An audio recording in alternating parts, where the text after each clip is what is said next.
যে এই দেশের মানুষ, বেশিরভাগ মানুষ জনগণের সম্পদ চুরি করে, তো বেশিরভাগ মানুষের হাত কাটা যদি যায় তাইলে তো এই সমাজটা হাত কাটা বাহিনীর সমাজ হয়ে যাবে। না, ওরকম বেশি বিচারেরও প্রয়োজন হবে না। 2-4টা রায় দেখলেই সবাই টের পেয়ে যাবে অপরাধ করলে কি ধরনের শাস্তি পেতে হবে।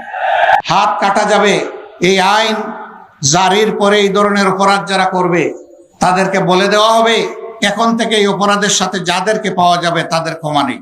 2 নম্বর দেখা হবে যে লোকটি চুরি করেছে সে কি পেটের জ্বালায় যন্ত্রণায় আগুন নিবানোর জন্য চুরি করেছে। যদি এমন হয়, রাষ্ট্রের দায়িত্ব হবে আগে তার আগুন নেবানো, হাত কাটানো, আগে তার বৈধ আয় উপার্জনের ব্যবস্থা করে দেওয়া। যদি সেরকম কিছু সক্ষমতা তার না থাকে তাহলে রাষ্ট্রকেই পরিবারের দায়িত্ব বহন করতে হবে।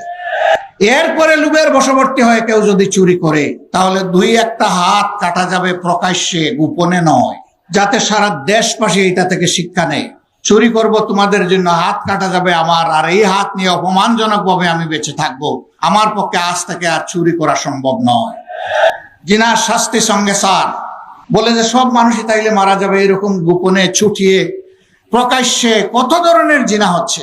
হ্যাঁ, ওরকম 2-1 জনের শাস্তি হলে বাকিরা তওবা করে আড়ালে চলে যাবে ইনশাআল্লাহ, মা বোনরা নিরাপদ হয়ে যাবে।